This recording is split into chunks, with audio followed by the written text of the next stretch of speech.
waktu lagi, mari kita saksikan dan kita dengarkan storytelling yang akan dibawakan oleh peserta nomor undian pertama, yaitu kelas 12 MIPA. Berikan tepuk tangan untuk kelas 12 MIPA.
Halo?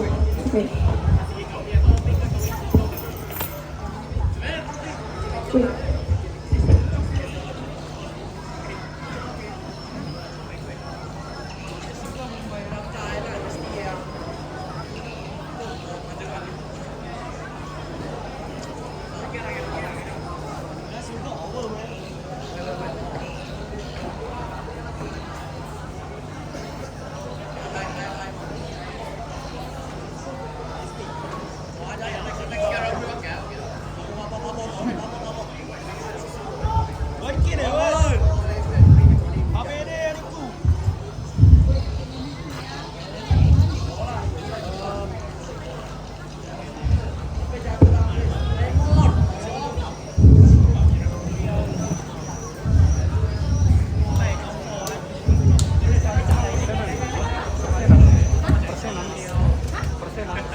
To control the seas, except for me.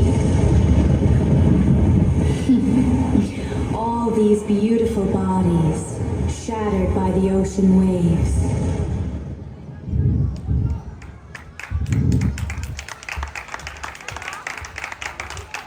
To my honorable judges, teachers, and all my beloved friends, good afternoon. My name is Ainsley Kholvina. I'm from the 3rd grade of senior high school. Well, ladies and gentlemen, can you guess whose voice in the beginning? Yeah, you are right. It's a hero from Mobile Legend, Karita, which inspired by a story and a legend of West Java called Nyi Roro Kidul. Then do you know the backstory of Nyi Roro Kidul? No? Okay, because now I will tell you the story. And here is the story. A long time ago, in the kingdom of Pajajaran, lived the king, Prabu Siliwangi. One fine day, he went out hunting in the forest. However, he was so engrossed taking his prey that he was separated from the rest of his hunting party. He looked up only to find himself lost. Deep in an unknown part of the forest, he turned left, he turned right, but wherever he went, he ended back where he started. Suddenly, in the distance, a shadowy figure appeared. Then the king squinted his eyes to get a better look at who it was, and it was the woman. Which route should I go? Should I go this way? Who is she? Is she lost? Maybe she can help me. Excuse me, kind stranger. I was out hunting and now I'm lost. Can you please show me how to get out of the forest? Asked Prabu Siliwangi. The woman replied as she stepped out from the shadow.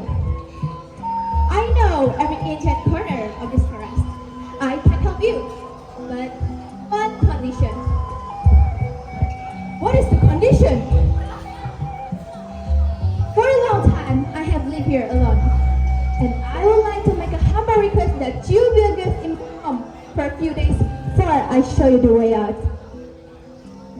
The king would rather spend a few more days in the forest than be lost forever. And so, he agreed. Guess what? Both of them became good friends. They would stay up till late at night, talking and laughing.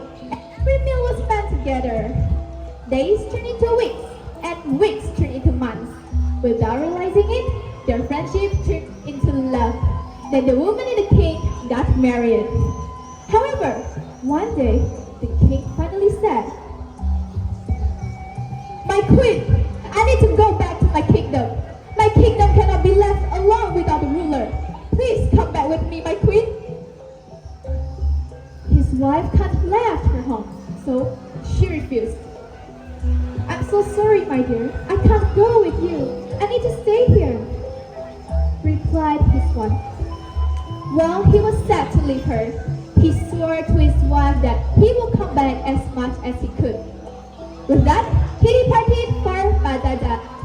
When he arrived at Baghdad, Prabu Siliwangi's people celebrated his homecoming with much fanfare. However, having left his kingdom on its own for so long, there was so much work to be done. One past, Prabu Siliwangi was so busy that he forgot all his promise to his beloved wife. One night, while he was sleeping, he heard the cries of a baby rising from his bed around his feet. Where the cries came from? To his shock, he found the baby at his doorstep. Oh, who's crying at midnight? Whose baby is this? Who dares to bring this child to my doorstep?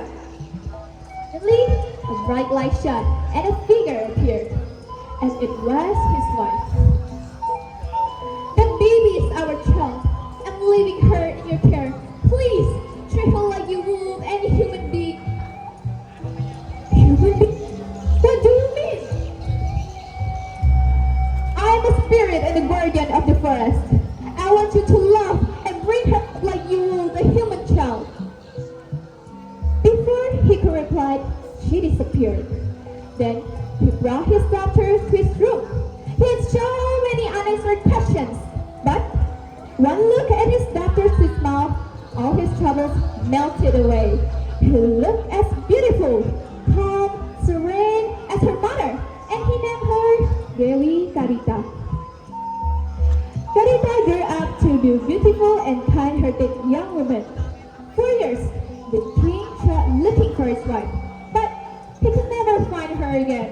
But without a wife and a male heir, he had no choice but to marry again.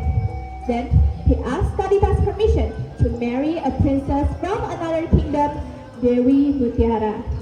Because she loved her father, so she agreed. "Your happiness means everything to me, father. You have my permission to marry." And so, the king married Dewi Mutiara. But there's not the end of the story. At first, his second wife was loving and kind to everyone. A few months later, the queen received news that she was pregnant. And this was when things took an ugly turn. She turned into a jealous, angry, and selfish queen.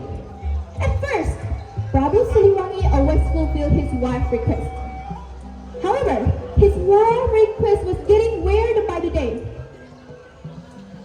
"My king, for the smooth operation of my pregnancy, I have a request.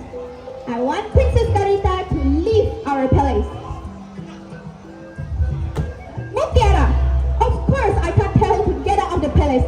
She is my only daughter that I raised since she was a kid. Of course I can't bear to tell her to get out of the palace." Angered by her husband and determined to get Karita out of the palace, she went to see a witch. She commanded the witch to put a curse on her stepdaughter. That night, as Karita slept, a pungent smell drifted through the palace ground and into the princess' chamber.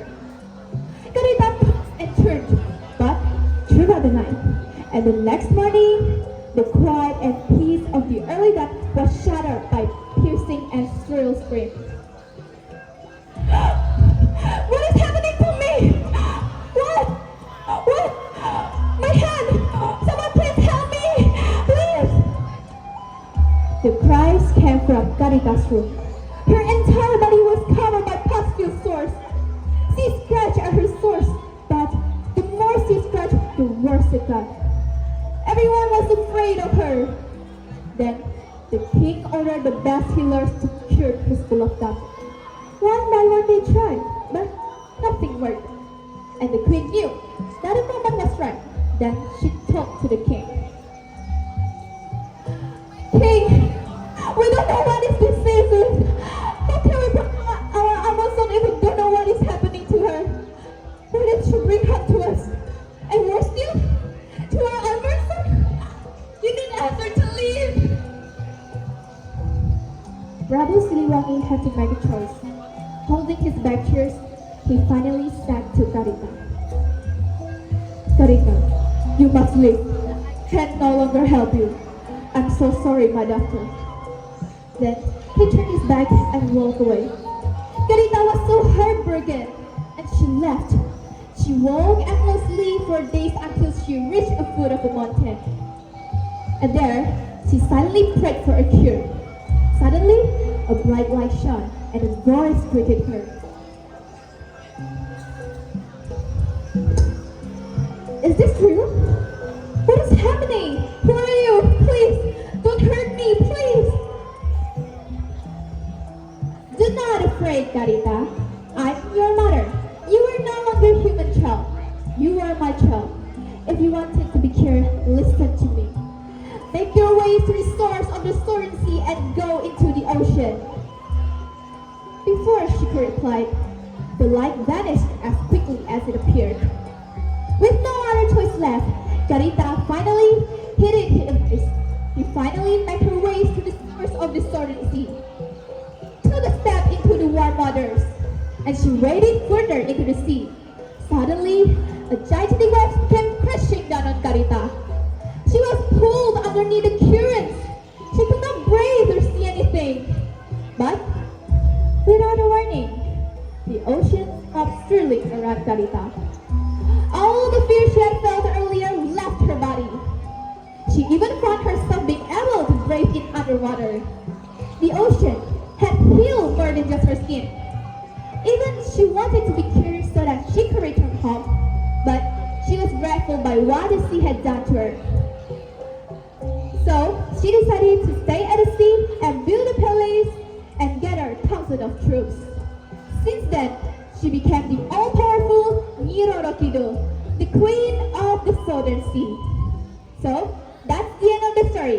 And the moral of the story is, prioritize goodness even we're not treated well by others.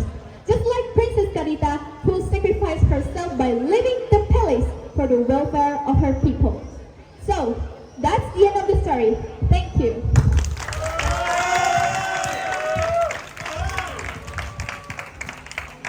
Luar biasa